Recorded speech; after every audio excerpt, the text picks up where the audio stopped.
La vigile matinale provient de l'œuvre de Monica Diaz, Méditation quotidienne au féminin.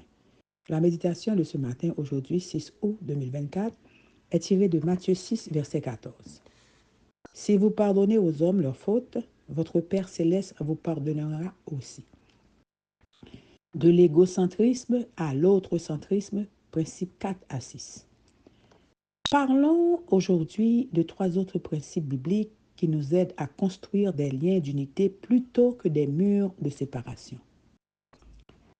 3 principes essentiels pour passer d'une vision égocentrique du monde à une attitude qui ouvre des portes vers l'extérieur et à renforcer des liens du pardon et de l'amitié. Ne nous offensons pas si facilement.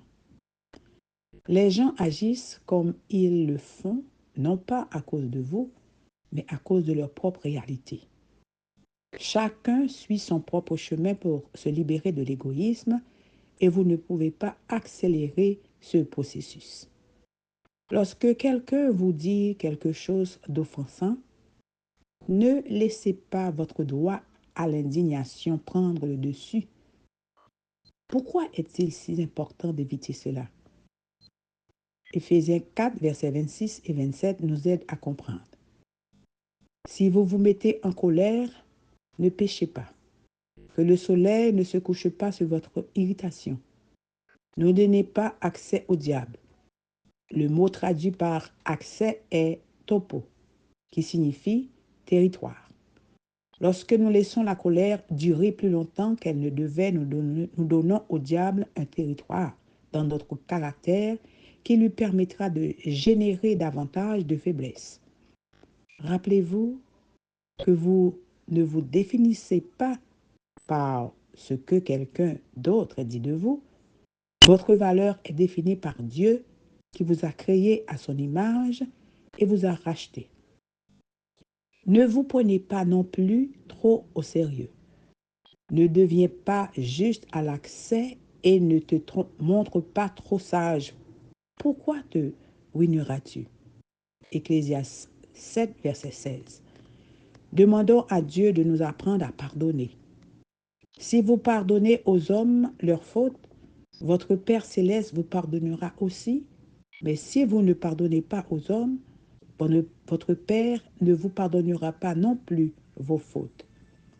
Matthieu 6, versets 14 et 15. Sans le pardon, vous ne serez pas libre et vous aurez besoin de nombreux murs derrière lesquels vous cachez.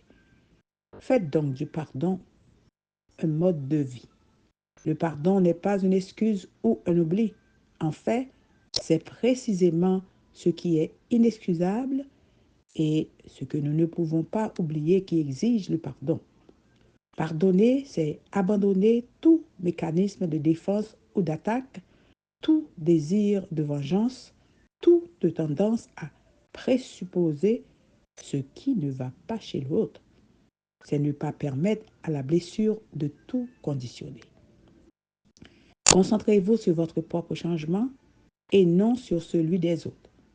Il ne sert à rien de pointer les défauts des autres ou d'essayer de changer quelqu'un car il sera finalement transformé au gré d'un autre être humain. Le miracle de la transformation du caractère est l'œuvre de Dieu et il le fait de telle sorte que nous ressemblions chaque jour davantage à Jésus. Amen, amen, amen. De l'égocentrisme à l'autre-centrisme. Que Dieu vous bénisse. Bonne journée.